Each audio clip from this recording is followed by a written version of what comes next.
but it's, you know, I called my mom, I called Adrian. Adrian, where are you? Right there?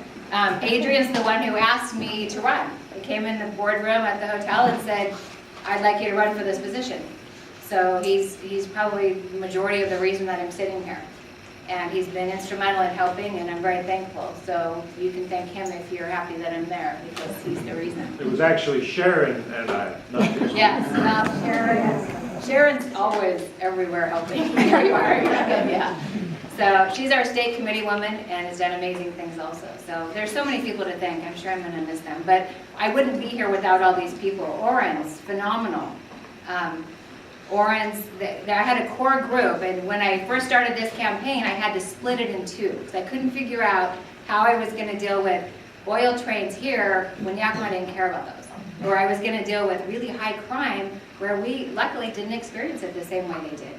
So I basically split into two campaigns and have a campaign committee up in Yakima and one here, and there's amazing people that are here tonight that helped me get here also, that served on that committee. They would drive all the way to Goldendale, and we'd sit in the boardroom and try to strategize about what we could do. If you remember, it was a hard campaign. I had 3 gentlemen against me. A couple of them were probably millionaires. We weren't.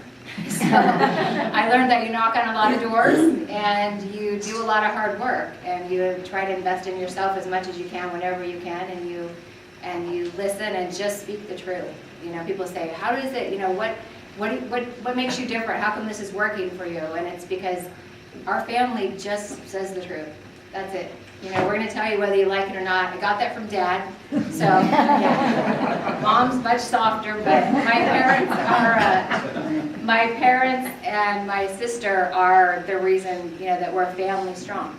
So it's just, there's so many people that should be standing here that helped me get here. And so it's really important to me that people know that this isn't my journey alone. It would not happen. We worked on, I had 3 bills signed by the governor that are now law in the first 2 years. The first one was Yes Vets, which is very exciting.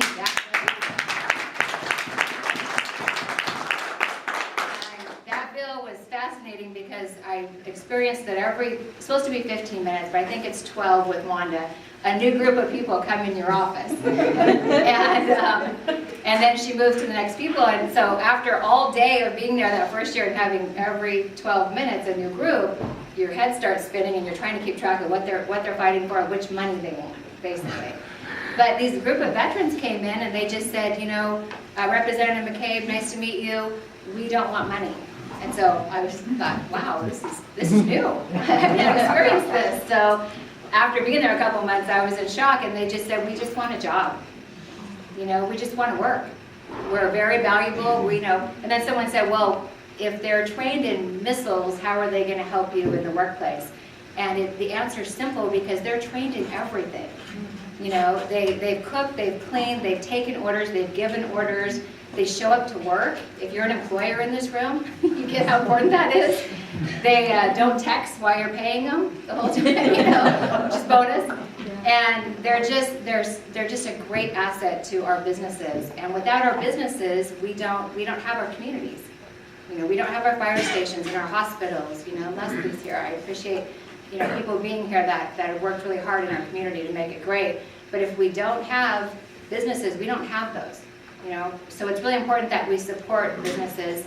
And the Yes Vets, basically, it goes live on June 14th, Flag Day. It goes live statewide. So the governor has endorsed the bill, not only signed it, but he said, this is my program, I want this to work. And so I got to work with him on the legislation. And if you are a veteran who would like to be hired, you go to yesvets.org and you push a big red button that says, I'm a veteran and I want a job. And that immediately launches you out into the Employment Security Department, Department of Commerce, and the Veterans Affairs. They'll contact you through a lever, and they'll set you up in a job. They'll say, what are your specialties? What do you want to do? Do you want to volunteer? Do you want to work? What do you need? We're going to help you do that. So it's been successful. We were able to launch it just in the 14th district because it's my district, and we've already got, I think, 12 or 17 veterans hired in Yakima already. And so it's really exciting. These were people that were looking for work. Yeah, the unemployment rate for veterans who come back is 21% if you're 17 to 28. That's totally unacceptable. mean, they serve our country and they come back and they can't work and they have families at those ages, or they're trying to develop a family. So that bill was really fun. It's a huge challenge. That bill was the perfect example. I think I was in tears in my office one day, which you're not supposed to do as legislator, but normally I don't, but I went in to fight for these veterans through these committees, and Veterans Affairs came in and said, I want a $160,000 fiscal note on your bill. And I said, what does that even mean? Why would they want money to help veterans when we're already paying them money? And she said, well, they're going to try to kill your bill. And I was just, that was such an eye-opening experience, because legislation after that is easy. So I battled with Alfie from Veterans Affairs. And we won. She came in and she said, I'm here to testify against your bill because I need $160,000 a year to do your bill.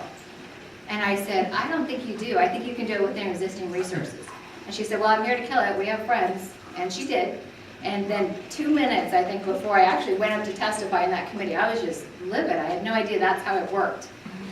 She said, okay, fine, let's just get veterans jobs, and testified for it. Yeah, seriously. What? You know? But she realized that she might not win, and that I wasn't going to be the freshman that just says, okay, that's fine, here's your money, because we could have got the money. But you really have to stand your ground. You have to go back to principles. You have to go back to family. The other legislation was a bill that helps Yakima align state and federal legislation. There's a lot of legislation we see, including marijuana and all kinds of bills that are federally illegal. It's federally illegal to do these things, but yet the states do it anyway. So this bill aligns up their payroll. It's a county bill, and it'll help counties all across Washington State. So that was good. Charles Ross asked me to run it. So that was a little awkward because he campaigned against me in the beginning and then said, hey, I need you to run some legislation. And our family would just say, fine, that's good. We represent everybody, even people that fought against us in the beginning. So that was nice. And then the other bill that's really important, and not at all what I planned on doing when I got there, is the SAFE is called the Sexual Assault Forensic Examination. So the fact is that in Washington State, there's over 6,000 rape test kits that are untested. So that means 6,000 women have gone through an assault, went through an exam, which is horrific. There's a rape test kit in my office, if you want to see it. It's 15 pieces of the most invasive testing you can imagine. And then the state of Washington either lost it, threw it away, or never tested it. So not only did they go through the assault, they went through this horrific process in order to prosecute somebody who was dangerous in our state, and it was discarded. So I was asked to co-chair a committee with a Democrat, who's an amazing lady.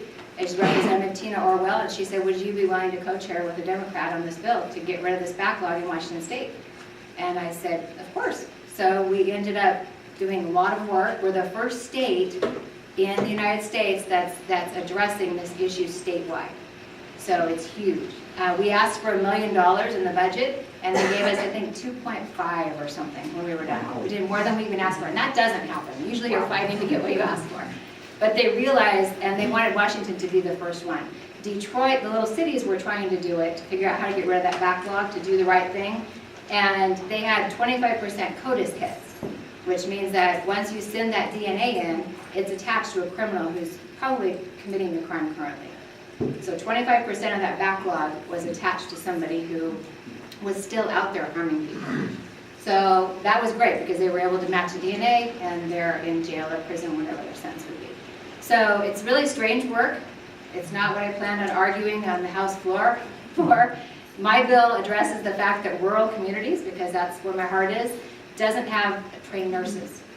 They're called SANE nurses, and they're only in King County, big hospitals. And I think the Dallas actually has one now. And basically what it would do is make sure that this testing would go through by a nurse who was certified in it, and make sure that there is a prosecution at the end. So we're working on that. So this allows for a study. And what did we get on that? We asked for $76,000 just to do the study for a year, and we ended up getting $600,000, I think, because they said this is way too important. We want it done now, and we want it fixed.